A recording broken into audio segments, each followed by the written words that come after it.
Hi everyone, চলো আজকে দেখে নেব যে ইউনিভার্সের তরফ থেকে আমাদের জন্য কি এমন মেসেজ রয়েছে। Because we know morning shows the day. তো আমি প্রত্যেকদিন সকালবেলা হয় ঈশ্বরের তরফ থেকে গাইডেন্স আর ডিভাইন গাইডেন্স এটাই নেওয়ার চেষ্টা করি তোমাদের জন্য। চলো দেখে নিই। তোমাদেরকে জানানো হচ্ছে ডিভাইনের তরফ থেকে, দেখে নাও।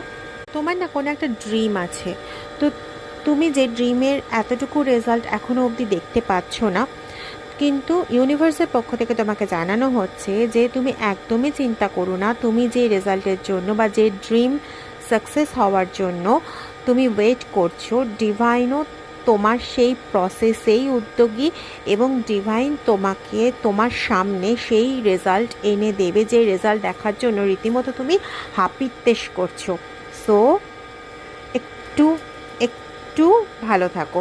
তোমার যে পুরনো ডাউটগুলো আছে সেগুলো কিন্তু রিলিজ করতে বলা হচ্ছে। তোমার যে পুরনো ভয়গুলো আছে সেগুলো রিলিজ করতে বলা হচ্ছে। এটা হয়ই, যখন আমরা একটা কিছু আকাঙ্ক্ষিত জিনিস দিনের পর দিন পাই না, তার জায়গায় উল্টোপাল্টা জিনিস পেতে থাকি বা উল্টোপাল্টা জিনিস দেখতে থাকি, তখন আমাদের মধ্যে ভয় বা ডাউট এই সমস্ত জিনিসগুলো ঢুকে যায়। কিন্তু ডিভাইন তোমাকে বলছে যে বর্তমানে তোমার না কিছু চেঞ্জেস হচ্ছে, তোমার সময়ের কিছু চেঞ্জেস হচ্ছে, তোমার খুব ভালোর জন্য যে চেঞ্জেসগুলো হচ্ছে, রাশিগত পরিবর্তন, বা তুমি এখন জানো যে গ্রহগত অনেক কিছু ট্রানজিশন চলছে।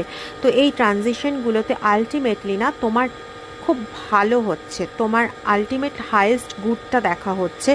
এবং পাস্টে তুমি যা যা পাওয়ার ইচ্ছে ছিল তোমার, সেই সমস্ত জিনিসগুলো তুমি পাবে এবং মন থেকে তুমি তোমার সেই ভয় বা সেই সমস্ত কিছু তুমি একদম মুছে ফেলো। শুধু তোমার ঈশ্বরের দিক থেকে পাওয়া উপহারগুলোর প্রতীক্ষা করো, যেগুলো তোমার সামনে না জাস্ট উপহারের মধ্যেই মানে উপহারের মতনই আসবে।